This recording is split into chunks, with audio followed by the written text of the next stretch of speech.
শ্ৰদ্ধেয় সংবাদকৰ্মীসকল, আগন্তুক 2024 চনৰ নিৰ্বাচনৰ লোকসভা নিৰ্বাচনৰ প্ৰথম পৰ্যায় সম্পৰ্কে আমি এই সংবাদমেল আয়োজন কৰিছোঁ। উজনি অসমত গৌৰৱ গগৈ ডাঙৰীয়াক যোৰহাটত আৰু ডিব্ৰুগড়ত লুৰিণজ্যোতি গগৈ ডাঙৰীয়াক বিপুল ভোটত জয়যুক্ত কৰাবৰ কাৰণে আমি প্ৰথমতেই ডিব্ৰুগড়বাসী ৰাইজ আৰু যোৰহাটবাসী ৰাইজক প্ৰথমতে অনুৰোধ জনাইছোঁ। ইতিমধ্যে আমি দেখিছোঁ যে যোৰহাটৰ ৰাইজে মন বান্ধি লৈছে যে এইবাৰ বিজেপিক পৰাভূত কৰিব, সাম্প্ৰদায়িক বিজেপিক পৰাভূত কৰিব, ফেচিষ্ট বিজেপিক পৰাভূত কৰিব আৰু আমাৰ দেশৰ জনগণৰ বাক স্বাধীনতা হৰণ কৰা এইবাৰ বিজেপিক সম্পূৰ্ণৰূপে পৰাভূত কৰিবৰ কাৰণে যোৰহাটবাসী ৰাইজে নিজে এইবাৰ নিৰ্বাচন খেলা যেন অনুভৱ হৈছে। ঠিক তেনেকৈ কেইদিনমানৰ আগতে মই পৰহিৰ দিনটোত ডিব্ৰুগড় লোকসভা সমষ্টিত 6খনমান নিৰ্বাচনী সভাত অংশগ্ৰহণ কৰিছিলোঁ আৰু দেখা গৈছে যে ডিব্ৰুগড় লোকসভা সমষ্টি বিশেষভাৱে আমাৰ খিলঞ্জীয়া জাতি জনগোষ্ঠীবিলাকে সম্পূৰ্ণৰূপে এইবাৰ লুৰিণজ্যোতি গগৈক জয়ী কৰাবৰ কাৰণে সম্পূৰ্ণৰূপে প্ৰস্তুত হৈছে। এইবাৰ বিজেপিৰ একমাত্ৰ ভৰসা হ'ল বহিৰাগতসকল। এইবাৰ বিজেপিৰ একমাত্ৰ ভৰসা হ'ল তেওঁলোকৰ সাম্প্ৰদায়িক ৰাজনীতি উজনি অসমত। আমি দেখিছোঁ যে যোৰহাট লোকসভা সমষ্টিৰ সকলো খিলঞ্জীয়া মানুহ, আহোম, চুতীয়া, কোচ, কলিতা, ব্ৰাহ্মণ, মিচিং, কৈবৰ্ত বা অনুসূচিত জাতি, দেউৰী, সকলো জাতিৰ মানুহে ঐক্যবদ্ধ হৈছে যে তেওঁলোকে এইবাৰ নিৰ্বাচনত গৌৰৱ গগৈক জয়ী কৰিব। আৰু এনেকুৱা এটা উত্তাপ সৃষ্টি হৈছে, এক্সাইটেড হৈ আছে মানুহ। সঁচা কথা ক'বলৈ গ'লে শব্দটো এক্সাইটেড, মানুহ এনেকুৱাকৈ উত্তেজিত হৈ আছে যে কোনদিনা 19 তাৰিখে আহিব আৰু কোনদিনা গৌৰৱ গগৈক ভোটদান কৰি এইবাৰ নিৰ্বাচনত বিজেপিক এটা প্ৰকৃত শিক্ষা দিব, তাৰ কাৰণে অতি উৎসুকতাৰে সৈতে ৰৈ আছে। অতি উৎসুকতাৰে সৈতে ৰৈ থকাটো আমি দেখিবলৈ পাইছোঁ। মই নিজে মাজুলী ভ্ৰমণ কৰিছিলোঁ। মই নিজে বিহুৰ দিনা মৰিয়নি ভ্ৰমণ কৰিছিলোঁ, মৰিয়নি বিধানসভা সমষ্টি আৰু যোৰহাট লোকসভা সমষ্টিৰ প্ৰায় প্ৰত্যেকটো বিধানসভা সমষ্টি ভ্ৰমণ কৰি মই নিশ্চিত হৈছোঁ যে আটাইকেইটা বিধানসভা সমষ্টিত গৌৰৱ গগৈ এইবাৰ লিড ল'বলৈ, গৌৰৱ গগৈ এইবাৰ সংখ্যাগৰিষ্ঠতা প্ৰতিপন্ন কৰিবলৈ সক্ষম হ'ব। আৰু মূলতঃ ৰাইজে নিজেই সিদ্ধান্ত গ্ৰহণ কৰিছে যে এইবাৰ গৌৰৱ গগৈক জিকাব।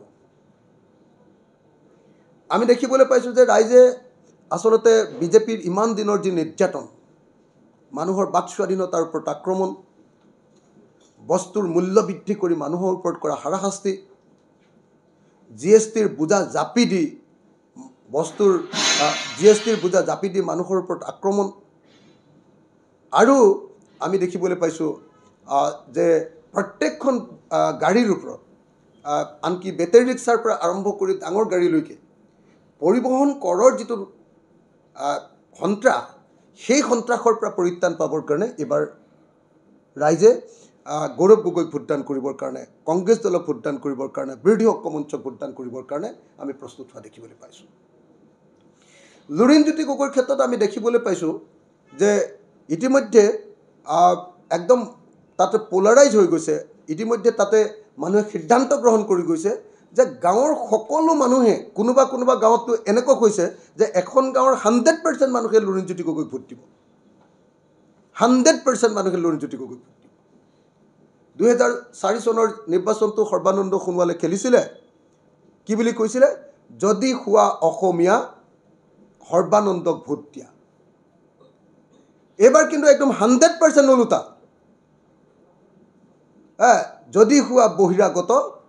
সৰ্বানন্দক ভোট দিয়া, এনেকুৱা পৰিস্থিতিৰ সৃষ্টি হৈছে। আৰু লুৰিণজ্যোতিৰ ক্ষেত্ৰত দেখা গৈছে যে যদি হোৱা অসমীয়া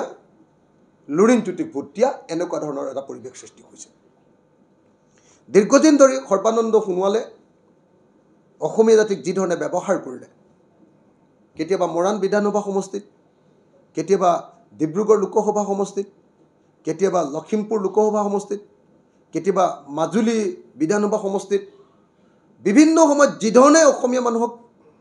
সৰ্বানন্দ সোণোৱালে ব্যৱহাৰ কৰিলে, এতিয়া সকলোৱে গম পাই গ'ল যে সৰ্বানন্দ সোণোৱাল নামৰ এই স্বাৰ্থপৰ মানুহজনে কাৰো স্বাৰ্থ পূৰণ নকৰে। তেওঁ কেৱল ব্যক্তিগত স্বাৰ্থৰ কাৰণে, তেওঁৰ নিজৰ ব্যক্তিগত ক্ষমতাৰ কাৰণে, তেওঁৰ ব্যক্তিগত আকাংক্ষা পূৰণ কৰিবৰ কাৰণে জনতাক ব্যৱহাৰ কৰে। আৰু সেইকাৰণে 100% খিলঞ্জীয়া জনতাই এইবাৰ সৰ্বানন্দ সোণোৱালক বৰ্জন কৰিছে। মই নিজে যেতিয়া লুৰিণজ্যোতি গগৈৰ শেষৰ এটা দিনৰ মাৰাথান প্ৰচাৰ অভিযানত আছিলোঁ,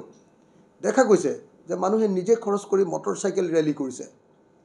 নিজেই গাড়ী লৈ লৈ মিটিঙলৈ আহিছে, আৰু আমাৰ হাততে লুৰিণজ্যোতিৰ কাৰণে পইচা তুলি দিছে। সেইকাৰণে আমি খাটাং হৈছোঁ যে লুৰিণজ্যোতি গগৈ এবাৰ ডিব্ৰুগড় লোকসভা সমষ্টিত জিকাটো প্ৰায় খাটাং। মই এই মুহূৰ্তত উজনি অসমৰ ৰাইজক, এই মুহূৰ্তত বিশেষভাৱে ডিব্ৰুগড় সমষ্টিৰ ৰাইজক আৰু যোৰহাট লোকসভা সমষ্টিৰ ৰাইজক মই বিনম্ৰভাৱে প্ৰাৰ্থনা কৰিব খুজিছোঁ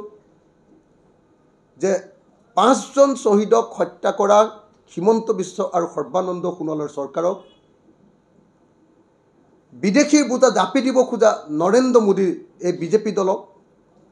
এইবাৰ সকলোৱে আমি প্ৰকৃত শিক্ষা দিওঁ আহক। এয়া প্ৰতিশোধ লোৱাৰ সময়।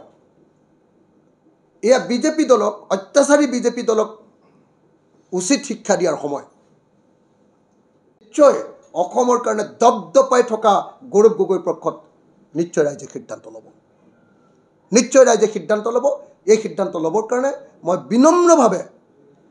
যোৰহাট লোকসভা সমষ্টিৰ সকলো ৰাইজকে বিনম্ৰভাৱে প্ৰাৰ্থনা জনাইছোঁ, আহক আমি গৌৰৱ গগৈক এইবাৰ জয়যুক্ত কৰোঁ। এটা কথা মনত ৰাখিব যে গৌৰৱ গগৈক আপোনালোকে ভোট দিয়া মানে ভাৰতবৰ্ষৰ গণতন্ত্ৰ ৰক্ষা কৰিবৰ কাৰণে ভোট দিয়া। গৌৰৱ গগৈক যদি ভোট নিদি এইবাৰ যদি বিজেপি জিকিবলৈ কয়, নৰেন্দ্ৰ মোদীয়ে আমাৰ ভাৰতবৰ্ষৰ সংবিধানখন বদলাই পেলাব। নৰেন্দ্ৰ মোদীয়ে আমাৰ ভাৰতবৰ্ষৰ সংবিধানখন বদলাই পেলাই আমাৰ দেশৰ ধৰ্ম নিৰপেক্ষতা আৰু আমাৰ দেশৰ গণতান্ত্ৰিক চৰিত্ৰ নাইকিয়া কৰি পেলাব। আমি এতিয়া পৃথিৱীৰ বৃহত্তম গণতান্ত্ৰিক দেশ, আৰু 2024 চনৰ নিৰ্বাচনত যদি বিজেপিয়ে চৰকাৰ কৰে, আমি হৈ যাম পৃথিৱীৰ বৃহত্তম ধৰ্মীয় মৌলবাদী দেশ। বিজেপিয়ে সংবিধান সলনি কৰি, বিজেপিয়ে আমাৰ দেশৰ সংবিধান বদলাই আমাৰ দেশখনক গণতান্ত্ৰিক অৱস্থাৰ পৰা স্বৈৰতান্ত্ৰিক এককেন্দ্ৰিক একদলীয় ব্যৱস্থালৈ পৰিণত কৰিবৰ কাৰণে ব্যৱস্থা গ্ৰহণ কৰিছে। তেওঁলোকে যি কথা কৈ আছে, এক দল এক নিৰ্বাচন বুলি যি কৈ আছে, কি এক দেশ এক নিৰ্বাচন, এক দেশ এক নিৰ্বাচনৰ অৰ্থটোৱে হ'ল যে আমাৰ দেশৰ গণতান্ত্ৰিক ব্যৱস্থাটোক নাইকিয়া কৰা, আৰু আমাৰ দেশৰ গণতান্ত্ৰিক ব্যৱস্থাটোক নাইকিয়া কৰি একে ৰাতিৰ ভিতৰত এটা দলক নিৰ্বাচনত জয়ী কৰাই গোটেই ভাৰতৰ সংবিধানখন বনাই পেলাবৰ কাৰণে ষড়যন্ত্ৰ ৰচনা কৰে, বদলাই পেলাবৰ কাৰণে ষড়যন্ত্ৰ ৰচনা কৰে। গতিকে এক দেশ এক নিৰ্বাচন, এই নিৰ্বাচনত জিকিলে বিজেপিয়ে কৰিবলগীয়া আটাইতকৈ ডাঙৰ এজেণ্ডাটো হ'ল এক দেশ এক নিৰ্বাচন, অৰ্থাৎ দেশখনত একেলগতে বিধানসভা নিৰ্বাচন, একেলগতে লোকসভা নিৰ্বাচন হ'ব, আৰু একেলগতে বিধানসভা আৰু একেলগতে লোকসভা নিৰ্বাচন হ'লে লোকসভা, ৰাজ্যসভা আৰু বিধানসভাবিলাক আটাইবিলাক একেলগতে এটা দলে দখল কৰিব পাৰিব, আৰু এটা দলে তেতিয়া ভাৰতৰ সংবিধানৰ মূল পৰিকাঠামো সলনি কৰিব পৰাকৈ। আপোনালোকে সকলোৱে জানে যে মূল পৰিকাঠামো সলনি কৰি দিবৰ কাৰণে লোকসভাত সংবিধান সংশোধনী প্ৰস্তাৱ পাছ হ'ব লাগিব, ৰাজ্যসভাত সাংবিধানিক সংশোধনী প্ৰস্তাৱ পাছ হ'ব লাগিব, আৰু 50% ৰাজ্যৰ বিধানসভাত সেই সংশোধনী পাছ হ'ব লাগিব। সেইকাৰণে তেওঁলোকে এক দেশ এক নিৰ্বাচনৰ কথা কৈ আছে, আৰু এক দেশ এক নিৰ্বাচন অহা মানে আমাৰ দেশৰ গণতান্ত্ৰিক ব্যৱস্থাটো উফৰি গৈ ইয়াত ধৰ্মীয় মৌলবাদী দেশত পৰিণত কৰা। সেইকাৰণে গৌৰৱ গগৈক ভোট দিয়া মানে দেশখন বচোৱা, গৌৰৱ গগৈক ভোট দিয়া মানে গণতন্ত্ৰক বচোৱা, গৌৰৱ গগৈক ভোট দিয়া মানে সংবিধানখন বচোৱা, গৌৰৱ গগৈক ভোট দিয়া মানে আমাৰ দেশৰ সম্পত্তি বিক্ৰী কৰাৰ বাৰণ কৰা, গৌৰৱ গগৈক ভোট দিয়া মানে মূল্যবৃদ্ধিৰ বিৰুদ্ধে ভোট দিয়া, গৌৰৱ গগৈক ভোট দিয়া মানে এজন স্বাভিমানী অসমীয়াক ভোট দিয়া, গৌৰৱ গগৈক ভোট দিয়া মানে এটা সাম্প্ৰদায়িক দলক পৰাভূত কৰি ভাৰতবৰ্ষত এখন ধৰ্মনিৰপেক্ষ চৰকাৰ গঠন কৰিবৰ কাৰণে ভোটদান কৰা। সেইকাৰণে মই সকলোকে গৌৰৱ গগৈক ভোটদান কৰিবৰ কাৰণে বিনম্ৰভাৱে প্ৰাৰ্থনা জনাইছোঁ। মই অখিল গগৈ হিচাপে আৰু ৰাইজৰ দলৰ সভাপতি হিচাপে দুজন গগৈ অসম বিধানসভাত মই অখিল গগৈ থাকিব খোজোঁ আৰু অসম বিধানসভাত হিমন্ত বিশ্ব শৰ্মাক কাবু কৰিবৰ কাৰণে মই অখিল গগৈ এজনেই যথেষ্ট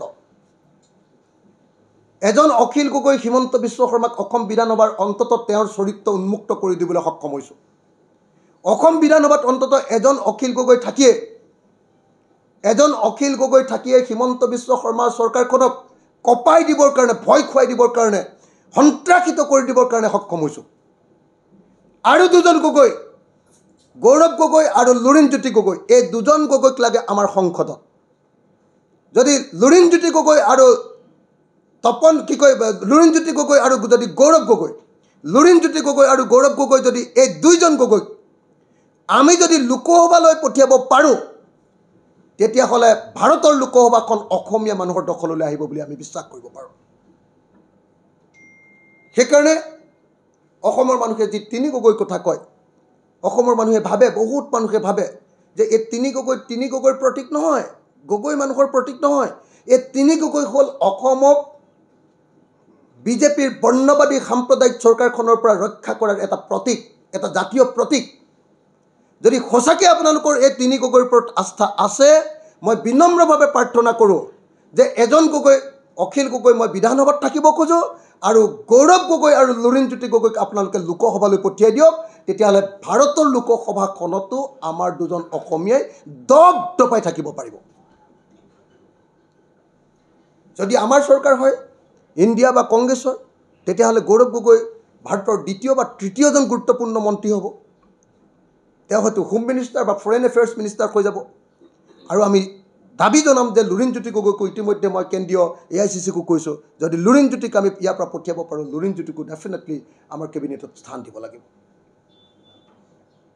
গতিকে এই মুহূৰ্তত আমি দেখিবলৈ পাইছোঁ যে বিজেপিয়ে কি কৰিছে বিজেপিয়ে অৰুণোদয় ফৰ্ম বিলাই মানুহৰ পৰা ভোট ল'ব খুজিছে বিজেপিয়ে লাখপতি বাইদেউ বনাম বুলি কৈ ব্লেকমেইলিং কৰি ভোট ল'ব খুজিছে বিজেপিয়ে নামঘৰে টকা বিলাই মানুহৰ পৰা পইচা ভোট ল'ব খুজিছে বিজেপিয়ে প্ৰত্যেকটো পৰিয়ালত 1000 টকা 500 টকাকৈ বিলাই আছে আৰু আমি জানিব পৰা মতে কালিৰ পৰা বিজেপিয়ে ভোটাৰবিলাকৰ বেংক একাউণ্টৰ নাম্বাৰ লৈছে বিজেপিয়ে গুগল পে' নাম্বাৰ আৰু বেংক একাউণ্টৰ নাম্বাৰ লৈছে বিজেপিয়ে হয়তো আজিৰ ভিতৰত বা কাইলৈৰ ভিতৰত গুগল পে' বা বেংক একাউণ্টৰ জৰিয়তে যোৰহাট লোকসভা সমষ্টিৰ হাজাৰ মানুহক হয়তো পে'মেণ্ট কৰিব 2 নম্বৰী টকা দিব সেইকাৰণে এই মুহূৰ্তত মই নিৰ্বাচন আয়োগক আহ্বান জনাইছোঁ দাবী উত্থাপন কৰিছোঁ যি সময়ত নিৰ্বাচন আয়োগে গৌৰৱ গগৈক ডিষ্টাৰ্ব কৰি আছে কিবা এটা চি ফৰ্ম নে কিবা এটাক লৈ গৌৰৱ গগৈক যিকোনো মুহূৰ্ততে ডিষ্টাৰ্ব কৰি আছে ভূপেন বৰা ডাঙৰীয়াক বিৰোধী আমাৰ ঐক্যমঞ্চৰ সভাপতি ভূপেন বৰা ডাঙৰীয়াক ডিষ্টাৰ্ব কৰি আছে আমি গৌৰৱ গগৈ আৰু ভূপেন বৰা ডাঙৰীয়াৰ ওপৰত নিৰ্বাচন আয়োগৰ যি অত্যাচাৰ হৈছে নিৰ্বাচন আয়োগে যিধৰণে অসুবিধা দি আছে এইটো আমি বন্ধ কৰিবৰ কাৰণে আহ্বান জনাইছোঁ নাম্বাৰ 1 নিৰ্বাচন আয়োগে নিৰপেক্ষতা প্ৰদৰ্শন কৰিব লাগে দ্বিতীয় কথা এই যে ঘৰে যে কেছ বিলাই আছে ঘৰে যে নগদ টকা বিলাই আছে বিজেপিয়ে তেওঁলোকে কোনো ব্যৱস্থা লোৱা নাই কিয় নামঘৰে 25,000 যে তস্তিত শিৱসাগৰ বিধানসভা সমষ্টিত নামঘৰে টকা বিলাই ফুৰিছে কোনোবা নামঘৰটোত 5,000 টকা দিছে কোনোবাটোত 20,000 টকা দিছে আৰু তাৰপিছত কোনোবাটোত 25,000 টকাকৈ নামঘৰত দিছে মই অসমৰ ৰাইজক অনুৰোধ কৰিব খোজোঁ যে ভগৱানৰ মন্দিৰত ভগৱানৰ নামঘৰত এনেকৈ ব্যভিচাৰীসকলৰ টকা লগোৱাটো কেতিয়াও উচিত নহয় এই সাম্প্ৰদায়িকসকলৰ যি নামঘৰক নাকচ কৰি দিব খোজে যি আমাৰ মহাপুৰুষীয়া পৰম্পৰাক অন্যায় কৰিব খোজে যি বাহিৰৰ পৰা অনা ধৰ্মক ইয়াত জাপি দিব খোজে যি উত্তৰ ভাৰতীয় ধৰ্মক ইয়াত জাপি দিব খোজে হিন্দুত্ববাদী আদৰ্শক ইয়াত জাপি দিব খোজে অথচ আমি মহাপুৰুষীয়া ভক্তিবাদী পৰম্পৰাৰে অসমীয়া জাতি ইয়াতে আমি ধৰ্ম পালন কৰোঁ তো গতিকে আমাৰ নামঘৰৰ ওপৰত মাত্ৰ টকা 25,000 দি আমাৰ নামঘৰৰ গোটেই সমাজখনক কিনিবৰ কাৰণে বিজেপিয়ে যি কাম কৰিব খুজিছে তাত পতিয়ন নাযাবলৈ আৰু যি নামঘৰত এনেকৈ বিজেপিয়ে টকা দিছে তাৰ সমগ্ৰ নামঘৰৰ যিমানবিলাক মানুহ আছে সকলো পৰিয়ালে বিজেপিৰ বিৰুদ্ধে ভোটদান কৰিব লাগে বুলি মই আহ্বান জনাইছোঁ কাৰণ তেওঁলোকে আমাৰ নামঘৰক কিনিব খুজিছে তেওঁলোকে আমাৰ ভগৱানক কিনিব খুজিছে তেওঁলোকে আমাৰ মানুহৰ মগজুক কিনিব খুজিছে গতিকে বিজেপি দলৰ বিৰুদ্ধে সকলোকে ঐক্যবদ্ধ হৈ ভোটদান কৰিবৰ কাৰণে মই আহ্বান জনাইছোঁ। মই হাতজোৰ কৰি আহ্বান জনাইছোঁ, যোৰহাট লোকসভা সমষ্টিৰ সকলো ৰাইজকে আহ্বান জনাইছোঁ যে গৌৰৱ গগৈ হ'ল ভাৰতৰ এজন শ্ৰেষ্ঠ সাংসদ। গৌৰৱ গগৈ হ'ল অসমৰ দিল্লীত এটা ফেচ বা মুখপাত্ৰ, অসমৰ মুখপাত্ৰ হ'ল গৌৰৱ গগৈ। গৌৰৱ গগৈয়ে লোকসভাত ডেপুটি লিডাৰ হিচাপে লোকসভাক নেতৃত্ব দিয়াৰ সুযোগ লাভ কৰিছে। 1947 চনৰ স্বাধীনতাৰ পাছত ৭৬ বছৰৰ পাছত হেম বৰুৱা আৰু দীনেশ গোস্বামীৰ পাছত অসমীয়া জাতিয়ে আটাইতকৈ বাকপটু, আটাইতকৈ ভালকৈ বিতৰ্ক কৰিব পৰা আৰু লোকসভাত গাম্ভীৰ্যপূৰ্ণ বক্তব্য, শালীন বক্তব্য আৰু গুৰুত্বপূৰ্ণ বক্তব্যৰে লোকসভা কঁপাই দিব পৰা, নৰেন্দ্ৰ মোদী আৰু অমিত শ্বাহক কঁপাই দিব পৰা বক্তব্য প্ৰদান কৰিব পৰা আৰু দেশ আৰু জনগণৰ স্বাৰ্থত থকা গৌৰৱ গগৈক যাতে সকলোৱে ভোট প্ৰদান কৰে, মই তাৰ কাৰণে বিনম্ৰভাৱে প্ৰাৰ্থনা জনাইছোঁ। 1947 চনত এজনো অকল হেম বৰুৱা আৰু দীনেশ গোস্বামীৰ বাহিৰে আচলতে প্ৰকৃত ভাল সাংসদ আমি এজনো পঠিয়াব পৰা নাছিলোঁ। এটা জাতিৰ কাৰণে এইটো কম দুৰ্ভাগ্যজনক ঘটনা নহয়। ৭৬ বছৰীয়া কাৰ্যকালত এজন ভাল সাংসদ পঠিয়াব নোৱাৰাটো, সাংসদ অধ্যাপক হেম বৰুৱা আৰু দীনেশ গোস্বামীৰ বাহিৰে, মাত্ৰ দুজন সাংসদ পঠিওৱাৰ বাহিৰে বাকী ভাল সাংসদ পঠিয়াব নোৱাৰাটো এটা দুৰ্ভাগ্যজনক ঘটনা। তেনেকুৱা সময়ত এজন প্ৰভাৱশালী সাংসদক আমি এইবাৰ নিৰ্বাচনত ভোট দিবৰ কাৰণে সুযোগ লাভ কৰিছোঁ। তেওঁ হ'ল গৌৰৱ গগৈ। গতিকে গৌৰৱ গগৈক সকলোৱে দলে বলে আহি ভোটদান কৰিবৰ কাৰণে মই সকলোকে বিনম্ৰভাৱে প্ৰাৰ্থনা জনাইছোঁ। গৌৰৱ গগৈ হ'ল অসমীয়া জাতিৰ এজন প্ৰতিনিধি, দিল্লীত অসমীয়া জাতিৰ প্ৰতিনিধি তেখেত। গৌৰৱ গগৈ হ'ল ভাৰতৰ এজন উদীয়মান ৰাজনীতিক। সুযোগ সুবিধা পালে গৌৰৱ গগৈ হয়তো ভাৰতৰ প্ৰধানমন্ত্ৰী হ'ব। যদি কেতিয়াবা সুযোগ সুবিধা পায় গৌৰৱ গগৈ হয়তো ভাৰতৰ প্ৰধানমন্ত্ৰী হ'ব। আৰু গৌৰৱ গগৈ যদি কেতিয়াবা প্ৰধানমন্ত্ৰী নহয়ও ভাৰতবৰ্ষৰ এজন গুৰুত্বপূৰ্ণ কেন্দ্ৰীয় মন্ত্ৰী হ'ব। আৰু এইবাৰ যদি গৌৰৱ গগৈ জিকে তেতিয়াহ'লে নিশ্চিতভাৱে গৌৰৱ গগৈ ভাৰতৰ দ্বিতীয় বা তৃতীয় গুৰুত্বপূৰ্ণ কেবিনেট মন্ত্ৰীজন হ'ব। আৰু গৌৰৱ গগৈ জিকাৰ পাছত যদি কেনেবাকৈ বিজেপি জিকে তেতিয়াহ'লে গৌৰৱ গগৈ হ'ব গোটেই ভাৰতৰ মানুহৰ কণ্ঠ লোকসভাত। গতিকে তেনেকুৱা এজন মানুহক ভোটদান নকৰি যাতে কাঠৰ মূঢ়া এটাক, তপন গগৈ নামৰ এটা কাঠৰ মূঢ়াক যাতে কোনো ভোটদান নকৰে, তপন গগৈ নামৰ অকমান্য এজন সাংসদক যাতে কোনো ভোটদান নকৰে, তাৰ বাবে মই বিনম্ৰভাৱে প্ৰাৰ্থনা জনাইছোঁ। এজন সাংসদ হ'বৰ কাৰণে তিনিটা কোৱালিটিৰ খুব প্ৰয়োজন। প্ৰথম কথা ভাষা জ্ঞান, যিটো তপন গগৈ একেবাৰে নাই, না হিন্দী ক'ব পাৰে না ইংৰাজী ক'ব পাৰে। দ্বিতীয়টো হ'ল বিষয়বস্তুৰ ওপৰত জ্ঞান। তপন গগৈ গোটেই জীৱনটো চান্দা তুলি থাকোঁতে গ'ল, পঢ়া শুনা কোনোদিনে কৰিবলৈ নাপালে। গতিকে তেওঁৰ বিষয়বস্তু এটাৰ ওপৰত বক্তৃতা দিয়াৰ তেওঁৰ ক্ষমতা নাই। আৰু তৃতীয় বস্তুটো হ'ল যে কলিজাত দম। এজন সাংসদ হ'বৰ কাৰণে তেওঁ হিম্মত থাকিব লাগিব, কথা ক'বৰ কাৰণে তেওঁ সাহস থাকিব লাগিব। যি সাহস তপন গগৈৰ নাই। আপোনালোকে সকলোৱে জানে যে এই সাহস এইকাৰণে নাই, যিজন মানুহে ইমান দিন জাতীয়তাবাদ কৰিছিলে, যিজন মানুহে সদৌখন ছাত্ৰ সন্থা কৰিছিলে, সেইজনে কেৱল আৰু কেৱল ক্ষমতাৰ লোভত তেওঁ হাফ পেণ্ট পিন্ধা পাৰ্টি, গেৰুৱা হাফ পেণ্ট পিন্ধা পাৰ্টিক মাৰ্চ কৰিবলৈ কাৰণে তেওঁ গুচি গৈছে। তপন গগৈৰ একমাত্ৰ গুণটোৱে হ'ল যে তেওঁ নিজৰ আদৰ্শ ত্যাগ কৰি ক্ষমতাৰ কাৰণে তেওঁ আত্মসমৰ্পণ কৰিব পাৰে। আৰু গৌৰৱ গগৈৰ আটাইতকৈ ডাঙৰ কোৱালিটিটো হ'ল যে তেওঁ সমগ্ৰ ভাৰতীয় জাতিক প্ৰতিনিধিত্ব কৰি তেখেতৰ কথা ক'ব পাৰে। গতিকে সমগ্ৰ ভাৰত আৰু অসমক প্ৰতিনিধিত্ব কৰা গৌৰৱ গগৈক ভোট নিদি তপন গগৈ নামৰ যাতে কাঠৰ মূঢ়াটোক, তপন গগৈ নামৰ যাতে ভাং কুটা মাৰিডালক যাতে ভোট নিদিয়ে, অকমান্য সাংসদজনক যাতে ভোট নিদিয়ে, মই সকলোকে সেইকাৰণে বিনম্ৰভাৱে প্ৰাৰ্থনা কৰিছোঁ। আমাৰ হাতত দুটা অপশ্যন। হিমন্ত বিশ্ব শৰ্মাৰ দেউতাকৰ পইচা নহয়, হিমন্ত বিশ্ব শৰ্মাৰ নিজৰ পইচা নহয়, হিমন্ত বিশ্ব শৰ্মাৰ পত্নীৰ পইচা নহয়, এই পইচা চৰকাৰী টকা। হিমন্ত বিশ্ব শৰ্মাই সেই 10,000 টকাটো দিবৰ কাৰণে বিজেপিৰ মিটিঙত বাধ্যতামূলকভাৱে আমাৰ মহিলাসকলক এনেকৈ আনি তেওঁলোকক ফটো মাৰি বিজেপিৰ মিটিঙত যে আহিছোঁ এইটো প্ৰমাণ দিবৰ কাৰণে বাধ্য কেতিয়াও কৰিব নোৱাৰে। এয়া হ'ল অসমীয়া মহিলাৰ ওপৰত বিজেপিৰ অত্যাচাৰ। এয়া হ'ল এটা সৰ্বভাৰতীয় দলৰ, এটা সাম্প্ৰদায়িক দলৰ,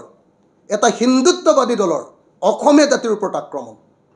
এয়া হ'ল অসমীয়া মহিলাৰ ওপৰত নিৰ্যাতন। এয়া হ'ল অসমীয়া মহিলাৰ প্ৰতি অপমান আৰু এনেকুৱা অপমান মহিলাসকলক কৰা অপমান যে কেতিয়াবা হিমন্ত বিশ্ব শৰ্মাৰ মিটিঙলৈ যাব লাগিব তাত ফটো মাৰি দিব লাগিব তেতিয়াহে 10,000 টকা পাব কেতিয়াবা পীযুষ হাজৰিকাৰ মিটিঙলৈ যাব লাগিব তাত ফটো মাৰি দিব লাগিব তেতিয়াহে 10,000 টকা পাব কেতিয়াবা আকৌ এজন নতুন চালফা শিৱসাগৰত ওলাইছে চালফা এজন আহি ওলাইছেহি তেওঁ আকৌ শিৱসাগৰৰ পৰা ইলেকশ্যন খেলিবৰ কাৰণে সপোন দেখিছে সেই চালফাজনৰ মিটিঙত গৈও আকৌ তেওঁ উপস্থিত হ'ব লাগিব আৰু সেই মিটিংখনৰ পৰা ফটো মাৰি দিব লাগিব আৰু বাধ্যতামূলকভাৱে ফটো মাৰি দিব লাগিব এনেকুৱা ধৰণে মহিলাসকলৰ ওপৰত যি অত্যাচাৰ নমাই আনিছে সেই অত্যাচাৰ আমি দেখিছোঁ 10,000 টকা পোৱাৰ আগতে এগৰাকী মহিলাৰ 7যোৰকৈ চেণ্ডেল ছিগি গৈছে 7যোৰমানকৈ চেণ্ডেল ছিগি গৈছে কেৱল বিজেপিৰ মিটিঙলৈ যাব লাগে বিজেপিৰ মিটিঙলৈ যাব লাগে বিজেপিৰ মিটিঙলৈ যাব লাগে কেতিয়াবা অমৃত বৃক্ষ কৰিবলৈ যাব লাগে কেতিয়াবা অমৃত কলহ কৰিবলৈ যাব লাগে এটাৰ পাছত অসমীয়া মহিলাৰ ওপৰত নিৰ্যাতন চলাইছে বিজেপিয়ে মই অসমৰ প্ৰত্যেকগৰাকী মহিলাক এটো প্ৰত্যয় নিয়াব খোজো যে আপোনালোকে বিজেপিৰ মিটিঙলৈ যোৱাৰ কোনো প্ৰয়োজন নাই 10,000 টকা পাবৰ কাৰণে 10,000 টকা পাবৰ কাৰণে কেৱল আৰু কেৱল দুটা শৰ্ত পূৰণ কৰিব লাগে আপুনি আত্মসহায়ক গোটৰ সদস্য হ'ব লাগে আৰু আপোনাৰ আত্মসহায়ক গোটটো ৰেজিষ্টাৰ্ড হ'ব লাগে আৰু 2 নম্বৰ আপুনি এখন ফৰ্মত এখন কাগজত লিখি দিব লাগে যে এই 10,000 টকাটোৱে আপুনি কি আঁচনি ল'ব আপুনি মুৰ্গী পুহিব নে আপুনি হাঁহ পুহিব নে আপুনি গাহৰি পোৱালি পুহিব নে ছাগলী পোৱালি পুহিব সেইটো কেৱল লিখি দিব লাগে তাৰ বাহিৰে হিমন্ত বিশ্ব শৰ্মা এণ্ড কোম্পানী তেওঁলোকক কেতিয়াও তেল মৰাৰ তেওঁলোকৰ মিটিঙলৈ যোৱাৰ কোনো প্ৰয়োজন নাই গতিকে এনেকৈ যি ধৰণে মহিলাসকলৰ ওপৰত অসমৰ মহিলাসকলৰ ওপৰত অত্যাচাৰ কৰিছে সেই অত্যাচাৰৰ পুতক তুলিবৰ কাৰণে মই অসমৰ প্ৰত্যেকগৰাকী মহিলাকে প্ৰত্যেকগৰাকী সচেতন মহিলাকে মই এই সময়ত আহ্বান জনাইছোঁ প্ৰত্যেকগৰাকী মহিলাক মই আপোনালোকক আশ্বস্ত কৰিব খোজো যে হিমন্ত বিশ্ব শৰ্মাৰ বিজেপিয়ে পদুম ফুলে কোনো পধ্যে অৰুণোদয় দিব নোৱাৰে বিজেপিয়ে কোনো ৰাজনৈতিক দলে সেয়া বিজেপিয়ে হওক কংগ্ৰেছে হওক কোনেও কোনো ৰাজনৈতিক দলে কেতিয়াও চৰকাৰী ধন দিব নোৱাৰে চৰকাৰী ধন দিব পাৰে কেৱল আৰু কেৱল চৰকাৰে আৰু চৰকাৰৰ টকা পাবৰ কাৰণে কেতিয়াও বিজেপিৰ মিটিঙত যোৱাৰ কোনো প্ৰয়োজন নাই আমাৰ বিধানসভাত সিদ্ধান্ত গ্ৰহণ কৰিছে আমাৰ বিধানসভাৰ 126 জন এমএলএ সিদ্ধান্ত গ্ৰহণ কৰিছে বিধানসভাৰ সিদ্ধান্ত এইটো যে যাৰ হাততে ৰেচন কাৰ্ড আছে অসমৰ প্ৰত্যেকটো পৰিয়ালৰ মহিলাবিলাকে অৰুণোদয় পাব গতিকে অৰুণোদয় পাবৰ কাৰণে বিজেপিক তেল মৰাৰ কোনো প্ৰয়োজন নাই আমাৰ বিধানসভাৰ সিদ্ধান্ত যে যাৰ ৰেচন কাৰ্ড আছে নিৰ্বাচনৰ পাছত সকলো পৰিয়ালে তেওঁ বিজেপি কৰক তেওঁ কংগ্ৰেছ কৰক তেওঁ এজিপি কৰক তেওঁ ৰাইজৰ দল কৰক তেওঁ এজেপি কৰক যি দলেই নকৰক লাগিলে তেওঁ প্ৰত্যেকেই তেওঁলোকে এবাৰ তেওঁলোকে অৰুণোদয় পাব যদিহে ৰেচন কাৰ্ড আছে গতিকে বিজেপি দলৰ যি অত্যাচাৰ অৰুণোদয় দিয়াৰ নামত যি অত্যাচাৰ সেই অত্যাচাৰ সহ্য নকৰিবৰ কাৰণে মই সকলোকে আহ্বান জনাইছোঁ মানুহৰ লগত ৰাম মন্দিৰৰ কোনো সম্পৰ্ক নাই অসমীয়া মানুহৰ লগত সম্পৰ্ক আছে নামঘৰৰ আমি শংকৰী পৰম্পৰাত বিশ্বাস কৰোঁ আমি মহাপুৰুষীয় পৰম্পৰাত বিশ্বাস কৰোঁ আমি ভক্তিবাদত বিশ্বাস কৰোঁ আমি শংকৰদেৱ আৰু মাধৱদেৱক আমি গুৰু হিচাপে মানো আমাৰ বিশেষকৈ মই যিটো কাষ্টত বিলং কৰোঁ মই আহোম কাষ্টৰ মানুহ মোৰ কাষ্টৰ মানুহৰ কাৰণে তাৰমানে যিহেতু আমি একদম শ্ৰমজীৱী মানুহ আমি কাম কৰি খোৱা মানুহ সকলো শ্ৰমজীৱী মানুহৰ কাৰণে ইমান এইবিলাকত লাগি থাকিবলৈ সময় নাথাকে আমি একবাৰ ভগৱানৰ নাম লৈ দিওঁ শংকৰদেৱে সেইটোকে কৈছে যে তুমি এইবিলাক কৰি থকা যাগযজ্ঞ কৰি থকা দৰকাৰ নাই মাজত মানুহ হুমুৱাৰ দৰকাৰ নাই মাজত পাণ্ডা হুমুৱাৰ দৰকাৰ নাই ভগৱানক পাবৰ কাৰণে পাণ্ডাক পইচা দিয়াৰ দৰকাৰ নাই হিমন্ত বিশ্ব শৰ্মা নিজে পাণ্ডাৰ ফেমিলি আছিলে নহয় গতিকে তেওঁ সদায় যাগযজ্ঞৰ কথা কৈ থাকে মই হলো আহোম ফেমিলিৰ পৰা যোৱা মানুহ মই নামঘৰত মূৰটো দুৱাই যাওঁ সদায় যিফালে যাওঁ নামঘৰত মূৰটো দুৱাই যাওঁ গতিকে লগে লগে মই ভগৱানক পাই গ'লোঁ আৰু মই নিজৰ ভিতৰতে ভগৱানক পুহিয়ে ৰাখিছোঁ অনবৰতে মই ভগৱানৰ নাম লওঁ যেতিয়াই মন যায় আৰু মই ইমান পাপ কৰা নাই যে হিমন্ত বিশ্ব শৰ্মাৰ নিচিনাকৈ হিমন্ত বিশ্ব শৰ্মাৰ নিচিনা মই ইমান পাপী নহয় যে মই কোটি কোটি টকা খৰচ কৰি যাগযজ্ঞ পাতি থাকিব লাগিব আৰু কোনোবা পাণ্ডাৰ পৰা মই আশীৰ্বাদ লৈ মই ভগৱানক পাব লাগিব এইটো এনেকুৱা ধৰণৰ কাম কৰাৰ মোৰ কোনো প্ৰয়োজন নাই মই জাষ্ট ভগৱানৰ নাম এটা লৈ দিওঁ মোক ভগৱানে সদায় প্ৰাপ্তি দি আছে নহ'লেতো হিমন্ত বিশ্ব শৰ্মাই মোকতো গোটেই জীৱন জেলত দিব খুজিছিলে আৰু কা আন্দোলনৰ সময়ত গুলিয়াই মাৰিব খুজিছিলে হিমন্ত আৰু সৰ্বানন্দই মোক অমিত শ্বাহ হিমন্ত বিশ্ব শৰ্মা আৰু সৰ্বানন্দই মোক গুলিয়াই মাৰিব খুজিছিলে বচালে কোনে বচালে অসমৰ জনতাই আৰু বচালে এই যে মই নামঘৰত মূৰটো দুপিয়াওঁ সেইকাৰণে মই বাচিলোঁ হে তেওঁৰ নিচিনাকৈ মই ইমান পাপ কৰি থোৱা নাই অসমৰ আটাইতকৈ ডাঙৰ পাপিষ্ঠজনৰ নাম হিমন্ত বিশ্ব শৰ্মা হয়নে নহয় কওক আপোনালোকে হয়নে নহয় চব ছাইডৰ পৰা আপোনালোকে চক হয়নে নহয় চাওক আপোনালোকে তো গতিকে তেওঁ 5 কোটি টকা খৰচ কৰি যাগ যজ্ঞ পাতিব পাৰে কি যজ্ঞ পাতে যে উত্তৰ গুৱাহাটীত যে কিবা কিবি যজ্ঞ পাতে তেওঁলোকে সেই যজ্ঞ তেওঁলোকে ক'ৰ পৰা আনিব উত্তৰ প্ৰদেশৰ পৰা আনিব হাৰিয়ানাৰ পৰা তেওঁলোকে হেৰি লৈ আহে কি কয় এইবিলাক পণ্ডিত লৈ আহে হে তো আমাক দৰকাৰ নাই আমি অসমীয়া মানুহ আমাৰ ঘৰৰ সন্মুখত সদায় এটা নামঘৰ থাকে বা আমাৰ নিজৰ ঘৰতে এটা নামঘৰ থাকে সেই নামঘৰটোত আমি এনে মূৰটো দুৱাই দিওঁ হৈ গ'ল ভগৱানে আমাক লগে লগে ভাল পাই গ'ল কাৰণ আমি শ্ৰম কৰি খাইছোঁ 2 নম্বৰী কৰি খোৱাই নাই আমি ৰাইজৰ কাৰণে কাম কৰিছোঁ আমি 2 নম্বৰী ৰাস্তাত কোনোদিন যোৱাই নাই গতিকে আমাক ভগৱানে বেয়াই নাপায় তেওঁকতো ভগৱানে তেওঁতো চাগে ভগৱানৰ সন্মুখত থিয় হৈনো কি কয় মই সেইটোহে ভাবি আছোঁ তেওঁ যদি ভগৱানৰ ওচৰত যায় গডৰ ওচৰত যায় আল্লাহৰ ওচৰত যায় পৃথিৱীৰ সকলো ভগৱানৰ ওচৰত হিমন্ত বিশ্ব শৰ্মা গ'লেও তেওঁ পাপক খণ্ডন কৰিব নোৱাৰে তেওঁ যিমান পাপ কৰিছে আৰু মোৰ কাৰণে কামাখ্যা মন্দিৰলৈ নগ'লেও মইতো যাওঁ 3 দিন 4 দিনমান এতিয়ালৈকে কামাখ্যা মন্দিৰ গৈছোঁ বাৰু কিন্তু মোৰ নামঘৰতে আৰু মোৰ অন্তৰত থকা ভগৱানে মোক বচাই দিব মোক ইয়াতকৈ আৰু বেছি প্ৰয়োজন নাই